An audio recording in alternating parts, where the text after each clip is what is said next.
S ಸಿಲ್ಕ್ಸ್ಗೆ ತುಂಬಾ ವರ್ಷದಿಂದ ಬರ್ತಾ ಇದೀವಿ. ನಾವು ಪ್ರತಿ ವರಮಹಾಲಕ್ಷ್ಮಿ ಹಬ್ಬಕ್ಕೂ ಇಲ್ಲೇ ಬಂದು ಸೀರೆ ತಗೊಂತೀವಿ. ಈಗ ನಾನು ಮದುವೆ ಸೆಟ್ ಆಗಿರೋದ್ರಿಂದ ನಾವು ಸೀರೆ ಎಲ್ಲ ತಗೊಳಕ್ ಬಂದಿದ್ದೀವಿ. ಇಲ್ಲಿ ಕಲೆಕ್ಷನ್ ಎಲ್ಲ ತುಂಬಾ ಚೆನ್ನಾಗಿದೆ, ನಂಗೆ ತುಂಬಾ ಇಷ್ಟ ಆಗಿದೆ ಪರ್ಸನಲಿ. ಇಲ್ಲಿ ತುಂಬಾ ಲೇಟೆಸ್ಟ್ ಕಲೆಕ್ಷನ್ ಎಲ್ಲ ಸಿಗ್ತಾ ಇದೆ. I like the collection. Thank you.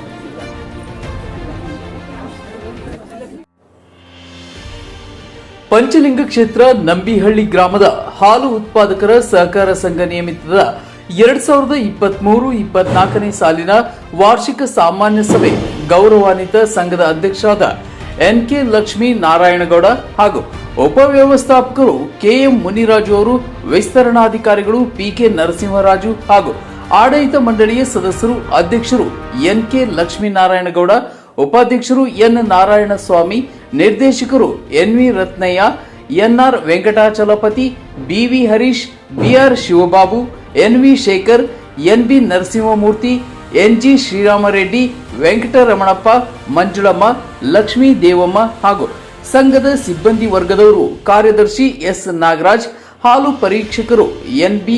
Ramanjanappa, ಸಹಾಯಕರು ವೆಂಕಟರಮಣಪ್ಪ ಎಲ್ಲರ ಸಹಭಾಗಿತ್ವದಲ್ಲಿ ಊರಿನ ಮುಖಂಡರು, ಹಿರಿಯರು, ಜನಸಾಮಾನ್ಯರು ಉಪಸ್ಥಿತರಿದ್ದರು.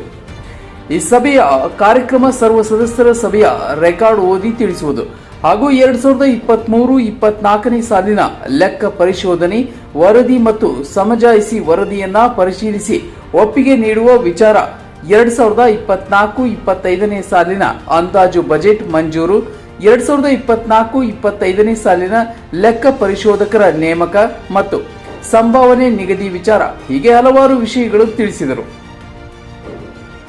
ಈ ಸಂದರ್ಭದಲ್ಲಿ ಗೌರವಾನ್ವಿತ ಸಂಘದ ಅಧ್ಯಕ್ಷರು ಎನ್.ಕೆ. ಲಕ್ಷ್ಮೀನಾರಾಯಣಗೌಡರು ಮಾತನಾಡಿ, ಈ ಸಭೆಗೆ ಬಂದಿರುವ ಎಲ್ಲ ಅಧಿಕಾರಿಗಳಿಗೂ ಹಾಗೂ ಎಲ್ಲ ನಿರ್ದೇಶಕರಿಗೂ, ಜನಸಾಮಾನ್ಯರಿಗೆ ಕೃತಜ್ಞತೆಗಳನ್ನು ತಿಳಿಸುತ್ತಾ, ಈ ದಿನ ನಂಬಿಹಳ್ಳಿ ಹಾಲು ಉತ್ಪಾದಕರ ಮಹಾಸಭೆ ಹಮ್ಮಿಕೊಂಡಿದ್ದು, ನಮ್ಮ ಸಂಘದ ಎಲ್ಲ ರೀತಿಯ ವಿಚಾರಗಳ ಬಗ್ಗೆ ತಿಳಿಸುತ್ತೇವೆ ಹಾಗೂ ನಮ್ಮ ಸಂಘದ ಹಾಲಿನ ಗುಣಮಟ್ಟ ಎಲ್ಲರೂ ಸಹಕರಿಸಬೇಕಾಗಿ ತಿಳಿಸಿದರು. ಈ ಸಂದರ್ಭದಲ್ಲಿ ನಿರ್ದೇಶಕರು ಎನ್.ಜಿ. ಶ್ರೀರಾಮರೆಡ್ಡಿಯವರು ಮಾತನಾಡಿ, ನಮ್ಮ ಹಾಲು ಉತ್ಪಾದಕರ ಸಹಕಾರ ಸಂಘದ ಆಯೋಜನೆ ಮಾಡಿಸಿದ ಇವರಲ್ಲಿ ಒಂದು ಗೊಂದಲ ಇದೆ. ಆಡಿಟ್ ರಿಪೋರ್ಟ್ನ ಕೆಲವು ವಿಚಾರಗಳ ಚರ್ಚೆ ಮಾಡಿದ ಸಂಘದ ಹಣದ ವಿಚಾರ ಅಧಿಕಾರಿಗಳ ಗಮನಕ್ಕೆ ತಂದರು. ಈ ಸಂದರ್ಭದಲ್ಲಿ ಅಧಿಕಾರಿಗಳು ಮುನಿರಾಜ್ ಅವರು ಮಾತನಾಡಿ, ಈ ದಿನ ಮಹಾಸಭೆಯ ಎಲ್ಲ ರೀತಿಯ ಸಂಘದ ಹಾಲಿನ ಬಗ್ಗೆ ಚರ್ಚೆ ಹಾಗೂ ಖರ್ಚು ವೆಚ್ಚಗಳ ಬಗ್ಗೆ ಎಲ್ಲ ರೀತಿಯ ಸಲಹೆಗಳು ತಿಳಿಸಿದರು. ಈಗ ನಿಮ್ಮ ಡೈರಿ ಅಭಿವೃದ್ಧಿಗೆ ಸಹಕರಿಸಿ. ನಿರ್ದೇಶಕರು ಎನ್.ವಿ. ರತ್ನಾಯ್ ಅವರು ಕೆಲವೊಂದು ಸಮಸ್ಯೆಗಳ ಬಗ್ಗೆ ಅಧಿಕಾರಿಗಳ ಗಮನಕ್ಕೆ ತಂದರು. ನಿಮ್ಮೆಲ್ಲರ ಸಮಸ್ಯೆಗಳ ಬಗ್ಗೆ ಹರಿಸುತ್ತೇನೆ ಎಂಬುದಾಗಿ ಆಶ್ವಾಸನೆ ನೀಡಿದರು. ಈ ಸಮಯದಲ್ಲಿ ವಿಸ್ತರಣಾಧಿಕಾರಿಗಳು ನರಸಿಂಹರಾಜ್ ಅವರು ವಾರ್ಷಿಕ ಸಾಮಾನ್ಯ ಸಭೆಯ ವರದಿಯನ್ನ ಸಂಕ್ಷಿಪ್ತವಾಗಿ ತಿಳಿಸಿದರು. ಈ ಕಾರ್ಯಕ್ರಮಕ್ಕೆ ಬಂದಿರುವ ಎಲ್ಲರಿಗೂ ಅಧ್ಯಕ್ಷರು ಮತ್ತು ಕಾರ್ಯದರ್ಶಿಗಳು ಹೃತ್ಪೂರ್ವಕ ಕೃತಜ್ಞತೆಗಳನ್ನು ವ್ಯಕ್ತಪಡಿಸಿದರು. ಅಳತೆ ಅಂತ 3,000, AMCU ಸರ್ವಿಸ್ 4,000, ವಿದ್ಯುತ್ ಬಿಲ್ಲು 2,000, ಪ್ರಯಾಣದ ಭತ್ಯೆ 8,000, ಬ್ಯಾಂಕ್ ವೆಚ್ಚ 500, ಆಡಿಟ್ ಟೈಪಿಂಗ್ 12,000, ಇತರೆ ವೆಚ್ಚ 18,000, ರಿಪೇರಿ ವೆಚ್ಚ 10,000. ನೆಕ್ಸ್ಟ್ ಒಂದು ವಾರ್ಷಿಕ ಮಹಾಸಭೆಗೆ 3,000, ಸಹಕಾರ ವಾರಪತ್ರಿಕೆ 1,800 ರೂಪಾಯಿ, ಬಾಬತ್ತು 3,800, ಬುಕ್ಕುಗಳು ಒಂದು 5,000, ಪೂಜಾ ಮತ್ತು ಇತರೆ ಸ್ವತಂತ್ರ ಆಚರಣೆಗಳಿದೆ ಒಂದು 6,000. ಟೋಟಲ್ 2,57,100 ರೂಪಾಯಿ ಖರ್ಚು ಮಾಡಬಹುದಾ ಬೇಡ ಅನ್ನೋದು ನಿಮ್ಮ ಸಭೆಯಲ್ಲಿ ಮಂಡಿಸ್ತಾರೆ, ಅನುಮೋದಿಸಬೇಕಾಗ್ತದೆ. ವ್ಯಾಪಾರ ಲಾಭವಾಗಿ 5,07,496.04 ಗಳಿಸಿದೆ. ವ್ಯಾಪಾರ ಲಾಭವಾಗಿ. ಅದರ ಖರ್ಚುಗಳು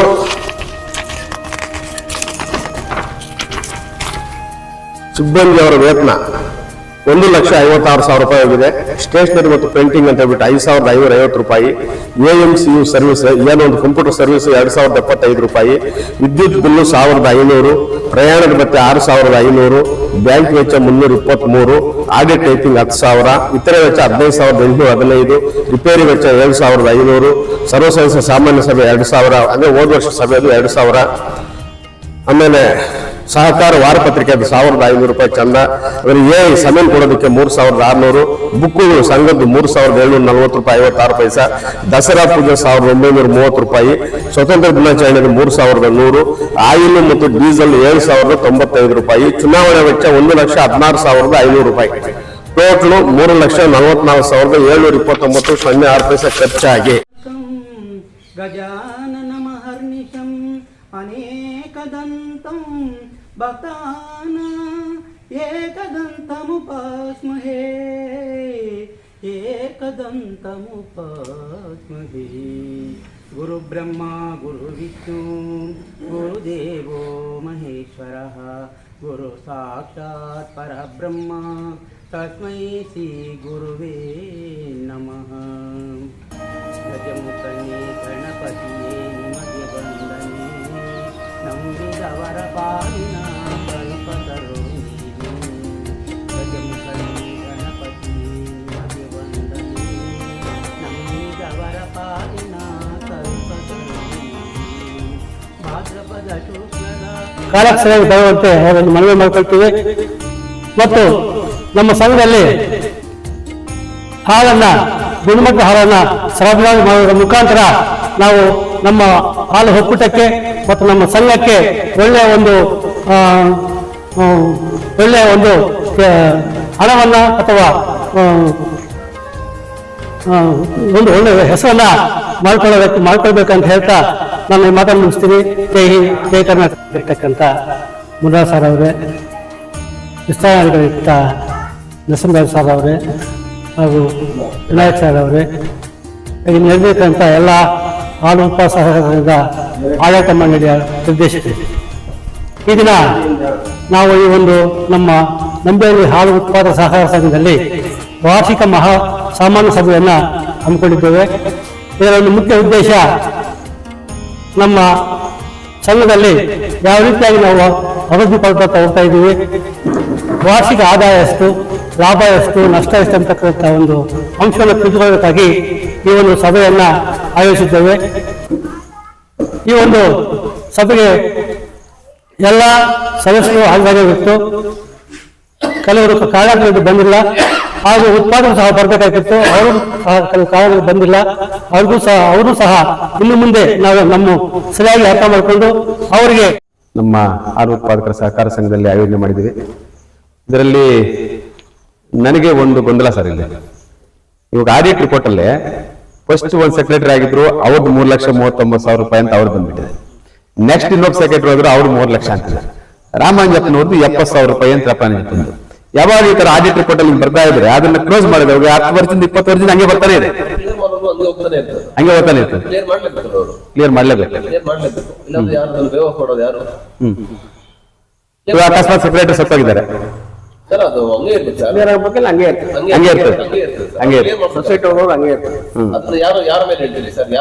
ಯಾರು ಕ್ಲಿಯರ್ ಮಾಡಕ್ಕಾಗಲ್ಲ, ಎಲ್ಲ ಬೇರೆ ಏನೋ ರೀಸನ್ ಇಲ್ಲ. ಕ್ಲಿಯರ್ ಮಾಡೋದು ಅನ್ಕೊಳ್ಳಿ, ನಾಳೆ ಇನ್ನೊಬ್ರು ಬರ್ತಾರೆ ಕಮಿಟಿಯವರು, ಅದನ್ನ ಕ್ಲಿಯರ್ ಮಾಡಿದ್ರೆ ಎಲ್ಲಿ ಕಟ್ಟಿದ ಆಗುದಲ್ಲಿ ಅಂತಾರೆ, ಏನು ಉತ್ತರ ಕೊಡ್ತೀವಿ? ಹೌದಿಲ್ಲ? 3 ಲಕ್ಷ ನಮ್ಮ ಸಂಘಕ್ಕೆ ಬಾಕಿ ಇದೆ, ಬರ್ಬೇಕಿದ್ದು ಇವಾಗ ಸುಮಾರು ಅಂದ್ರೆ ಒಂದು ಒಬ್ಬ ಸೆಕ್ರೆಟರಿ ನಿಮ್ಗೂ ಇಲ್ಲಿ ಇಡ್ಸಿದ್ದೀರಾ first aid kit. First aid kit ಅಲ್ಲಿ ಎಷ್ಟು ದಿನ ಆಗಿದೆ? 5 ದಿವಸ ಆಗಿದೆ. ಸರಿ, ಸಂತೋಷ. ಒಂದು ಹೆಲ್ತ್ ಕ್ಯಾಂಪ್ ಮಾಡಿ. ನಾವೇನ್ ಮಾಡಿದೀವಿ ಅಂದ್ರೆ ಫಸ್ಟ್ ಏಡ್ ಕಿಟ್ಸ್ ಪ್ಯಾಕ್ ಮಾಡಿಸಿದೀವಿ. ಕಂಪಲ್ಸರಿ ಸೊಸೈಟಿಲಿ ಹೆಲ್ತ್ ಕ್ಯಾಂಪ್ ಆಗ್ಬೇಕು. ಡೈರಿ ಹತ್ರ ಹೆಲ್ತ್ ಕ್ಯಾಂಪ್ ಮಾಡಿದಾಗ ನಮ್ಮ ಡೈರೆಕ್ಟರ್ ಬರ್ತಾರೆ, ನಮ್ಮ ಸೂಪರ್ವೈಸರ್, ನಮ್ಮ ಡೈರೆಕ್ಟರ್ ನಮ್ಮ ಡಾಕ್ಟರ್ ಬರ್ತಾರೆ, ನಮ್ಮ ಸೂಪರ್ವೈಸರ್ ಬಂದಿರ್ತಾರೆ. ಏನ್ ಹೆಲ್ತ್ ಕ್ಯಾಂಪ್ ಮಾಡ್ಕೊಂಡು ಅವ್ರ ರೈತರುಗಳು ಅಲ್ಲಿ ಬಂದ್ರೆ ಹಸು ಕರ್ಕೊಂಡು ಅವ್ರಿಗೆ ಹೇಳ್ತಾರೆ, ಈ ತರ ನಮ್ಗೆಲ್ಲ ನಿಂತುಕೊಳ್ಳೋಕೆ ಅವಶ್ಯಕತೆ ಇಲ್ಲ, ಇಲ್ಲ ಈ ತರ ಮೆಡಿಸಿನ್ ಇದೆ, ಎಮರ್ಜೆನ್ಸಿ ಇದ್ರೆ ಕರೀರಿ, ನಾವು ಬರ್ತೀವಿ ಅಂತ ಹೇಳಿ. ಆಮೇಲೆ ನೀವು ಕೂಡ ರೈತರು ಟ್ರೀಟ್ಮೆಂಟ್ ಕೊಟ್ಮೇಲೆ ಏನ್ ಟ್ರೀಟ್ಮೆಂಟ್ ಕೊಟ್ಟಿದ್ದಾರೆ ಅಂತ ಹೇಳಿ ಕೇಸ್ ಶೀಟ್ ತಗೋಬೇಕು. ಬಹಳ ಜನ ಕೇಸ್ ಶೀಟೇ ತಗೊಳ್ಳೋದಿಲ್ಲ. ಮತ್ತೆ ಹೇಳ್ತೀನಿ ಡಾಕ್ಟರ್ ಮೇಲ್ಕಾಲೇದು ಅಂದ್ರೆ ಹೇಳ್ತಾರೆ, ಸಮಯ ಬಂದ್ರು ನಿಮ್ಮವ್ರು ಚೆನ್ನಾಗಿ ನೋಡ್ಬಿಟ್ಟು ಹೋದ್ರು ಅಂತಾರೆ. ಪ್ಲಸ್ ಇರ್ತದೆ, ವಿರೋಧ ಇರ್ತದೆ. ಎಂತ ಹಾಸ್ಪಿಟಲ್ ಆದ್ರೂ ಎಂತ ಡಾಕ್ಟರ್ ಆದ್ರೂ ಕೂಡ ಪಾಸಿಟಿವ್ ಇರ್ತದೆ. ನಮ್ಗೆ ತೊಂದರೆ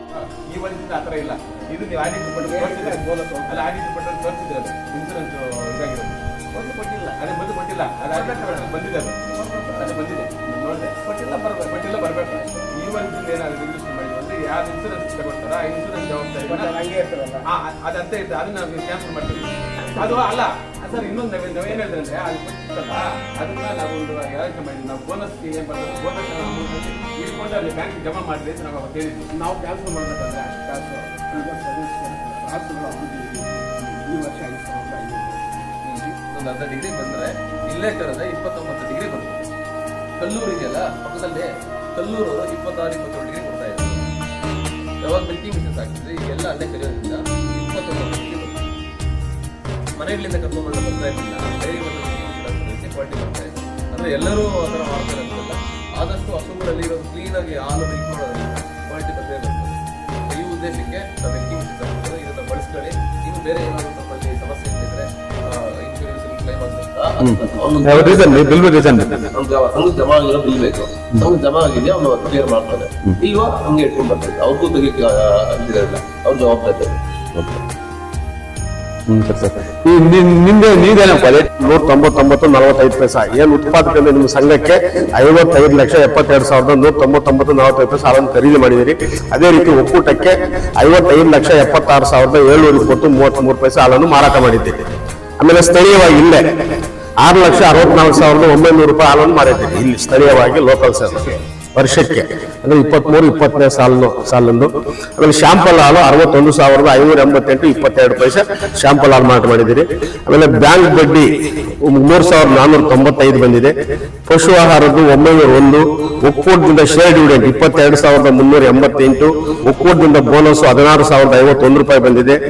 ಶೇರ್ ಫೀಸು 6,223.40 ಪೈಸಾ. ಈ ರೀತಿ ನಿಮ್ಮ ಸಂಘಕ್ಕೆ ಒಕ್ಕೂಟದಿಂದ 16,051 ರೂಪಾಯಿ ಈ ರೀತಿ ನಿಮ್ಮ ಸಂಘಕ್ಕೆ ಜಮಾ ಆಗಿ ಏನೋ 10 ನಿಧಿಗಳಾಗಿ.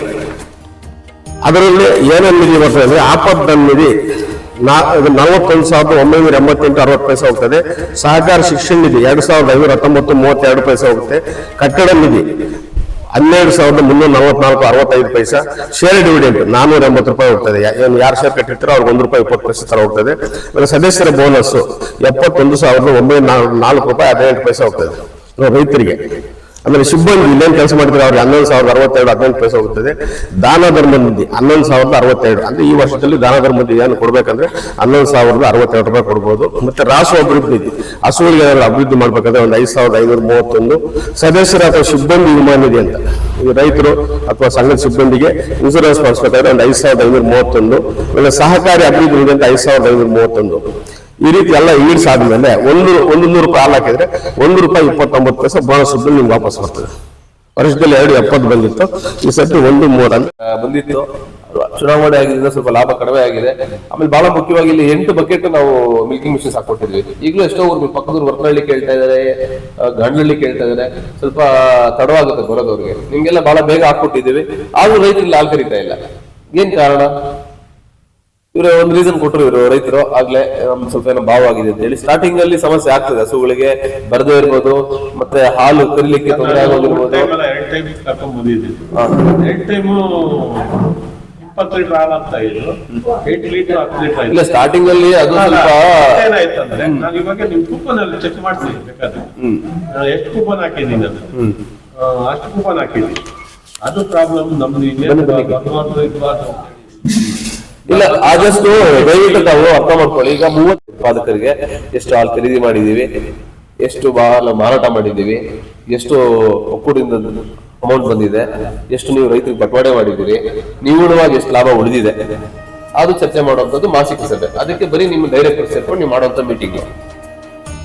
ವಾರ್ಷಿಕ ಸಾಮಾನ್ಯ ಸಭೆ ಅಂತಂದ್ರೆ ವರ್ಷ ಪೂರ್ತಿ ಏನ್ ಏಪ್ರಿಲ್ ಇಂದ ಹಿಡಿದು ಕಳೆದ 24ನೇ ಮಾರ್ಚ್ ವರೆಗೂ, 23 ಏಪ್ರಿಲ್ ಇಂದ ಹಿಡಿದು 24ನೇ ಮಾರ್ಚ್ ವರೆಗೂ ಎಷ್ಟು ಹಾಲು ಖರೀದಿ ಮಾಡಿದಿರಿ, ಎಷ್ಟು ಮಾರಾಟ ಮಾಡಿದಿರಿ, ಎಷ್ಟು ಲಾಭ ಬಂದಿದೆ, ಅದರಲ್ಲಿ ಎಷ್ಟು ನಿವ್ವಳವಾಗಿ ನಿಮ್ಗೆ ಅಮೌಂಟ್ ಉಳಿದಿದೆ, ಅದರಲ್ಲಿ ಯಾವ ರೀತಿ ಎಲ್ಲ ಡಿವೈಡ್ ಮಾಡಿದಿರಿ ಇತರ ನಿಧಿಗಳಾಗಿ, ಇದನ್ನೆಲ್ಲ ನೀವು ಲೆಕ್ಕ ನಿಮ್ ಶೇರ್ ಹೋಲ್ಡರ್ಸ್ ಹೇಳ್ಬೇಕಾಗ್ತದೆ. ನಿಮ್ಮ ಸಂಘದಲ್ಲಿ ಯಾರು ಶೇರ್ ಹೋಲ್ಡರ್ಸ್ ಇರ್ತಾರೆ ಇವರೆಲ್ಲರಿಗೂ ಹೇಳ್ಬೇಕಾಗಿರುವಂತದ್ದು ಇವತ್ತು ಈ ಸಭೆ. ಆದ್ರೆ ಇಲ್ಲಿ ಬರೀ ನಿರ್ದೇಶಕರೇ ಇನ್ನು ನಿರ್ದೇಶಕರಲ್ಲೇ ಆಬ್ಜೆಕ್ಟ್ ಆಗಿದ್ದೀರಿ. ಉತ್ಪಾದಕರಲ್ಲಿ ಹಾಲು ಹಾಕೋ ರೈತರಲ್ಲ, ಶೇರ್ ಹೋಲ್ಡರ್ಸ್ ಅಲ್ಲ, ನಿರ್ದೇಶಕರೇ ಇಲ್ಲ ಇಲ್ಲಿ. ಬಹುಶಃ ಇದು ತುಂಬಾ ಮಾಡ್ಬೋದು. ನಾವು ಅದಕ್ಕೆ ಉತ್ತರ ಕೊಡ್ಲಿಕ್ಕೆ ಸಿದ್ಧರಿದ್ದೀವಿ. ಏನಾರ ಸಮಸ್ಯೆಗಳಿದೆ ಅದನ್ನ ನಾವು ಪರಿಷ್ಕರಣೆ ಮಾಡೋದಕ್ಕೂ ಸಿದ್ಧರಿದ್ದೀವಿ. ಕೆಲವು ಹಳ್ಳಿಗಳಲ್ಲಿ ಎಲ್ಲ ಬರೋದಿಲ್ಲ. ಈಗ ಕೆಲವು ಹಳ್ಳಿಗಳಲ್ಲಿ ಹೋದಾಗ ನೀವು ಹೇಳಿದ ಸತ್ಯ, ಕೆಲವು ಹಳ್ಳಿಗಳಲ್ಲಿ ಹೋದಾಗ ಏನಾಗ್ತದೆ ಸರ್, ಟೈಮಿಗೆ ಬರೋದಿಲ್ಲ ನಿಮ್ ಡಾಕ್ಟರ್ಸ್ ಅಂತ ಹೇಳೋ ಕಂಪ್ಲೇಂಟ್ಸ್ ಇದಾವೆ. ಅವರು ರೂಟ್ ಹೋಗ್ಬೇಕಾಗ್ತದೆ. ನೀವು ತೀರಾ ಎಮರ್ಜೆನ್ಸಿ ಇದ್ರೆ ಇಮಿಡಿಯೇಟ್ ನೀವು ತಿಳಿಸಿದ್ರೆ ಸ್ವಲ್ಪ ಬೇಗ ಫಸ್ಟ್ ಟಿಕೆಟ್ ಹಾಕೊಂಡು ಬರ್ತಾರೆ. ಆಮೇಲೆ ನೀವು ಆದಷ್ಟು ಏನ್ ಮಾಡ್ತೀರಿ, ರೈತರುಗಳು ಕಂಪ್ಲೇಂಟ್ಸ್ ಹೇಳ್ತೀರಿ, ಯಾವಾಗೋ ಟ್ರೀಟ್ಮೆಂಟ್ ಮುಗಿದಿರ್ತದೆ, ಡಾಕ್ಟರ್ ಬಂದು ಹೋಗಿರ್ತಾರೆ, ಒಂದು ವಾರ ಒಂದು ತಿಂಗಳು ಆದ್ಮೇಲೆ ಆಫೀಸ್ ಕಡೆ ಬಂದಾಗ ಹೇಳ್ತೀರಿ, ಸರ್ ಈ ತರ ಸಮಸ್ಯೆ ಆಗಿತ್ತು, ಸರಿಯಾಗಿ ನೋಡಿಲ್ಲ ಅಂತ ಹೇಳಿ. ಏನು ಕಾಯಿಲೆ ಬಂದಿದೆ ಅನ್ನೋದು, ಹಸುಗಳಿಗೆ ಏನ್ ಸಮಸ್ಯೆ ಆಗಿದೆ ಅನ್ನೋದು ನಮ್ಗಿಂತೂ ರೈತರಿಗೆ ತುಂಬಾ ಚೆನ್ನಾಗಿ ಗೊತ್ತಿರ್ತದೆ. ಈಗ ಏನ್ ಎಕ್ಸಾಕ್ಟ್ ಆಗಿ ಹಸು ಸಮಸ್ಯೆ ಆಗ್ತಾ ಇದೆ ಅಂತ ಹೇಳಿ. ಸಣ್ಣ ಪುಟ್ಟ ಈಗ ಮೇವು ತಿಂತಿರೋದಿಲ್ಲ, ಹಸು ಮೇವು ತಿಂತಿಲ್ಲ ಅನ್ನೋದಕ್ಕೂ ಕೂಪನ್ ಹಾಕ್ಸೋ ಅವಶ್ಯಕತೆ ಇರೋದಿಲ್ಲ, ನಿಮಗೆ ಗೊತ್ತಿರ್ತದೆ. ಅಜೀರ್ಣ ಇರ್ತದೆ, ಅಜೀರ್ಣಕ್ಕೆ ಸಂಬಂಧಪಟ್ಟಂತೆ ಫಸ್ಟ್ ಏಡ್ ಕಿಟ್ ನಾವು ಕೊಡ್ತೀವಿ ಆಫೀಸಿಂದ. ನೀವು ಡೈಲಿ ಇಟ್ಕೋಬೇಕಾದ ಸಂಬಂಧಪಟ್ಟ ಸಣ್ಣ ಸಣ್ಣ ಟ್ಯಾಬ್ಲೆಟ್ ಇರ್ಬೋದು, ಪೌಡರ್ ಇರ್ಬೋದು, ಡೈರಿಯಲ್ಲೇ ಕೊಡ್ತೀವಿ. ಫಸ್ಟ್ ಏಡ್ ಕಿಟ್ ಅಂತ ಹೇಳಿ ಪ್ಯಾಕ್ ಮಾಡಿ ಇಡ್ಸಿದ್ವಿ. ನಿಮ್ಮ ಅಧ್ಯಕ್ಷರು ಸೆಕ್ರೆಟರಿ ಬರ್ತಾ ಇರ್ತಿರಲ್ಲ ಆಫೀಸ್ಗೆ, ತಗೊಂಡು ಇಟ್ಕೊಳ್ಳಿ. ಫಸ್ಟ್ ಏಡ್ ಕಿಟ್ ಇಲ್ಲೇ ಇಟ್ಕೊಂಡ್ರೆ ಡಾಕ್ಟರ್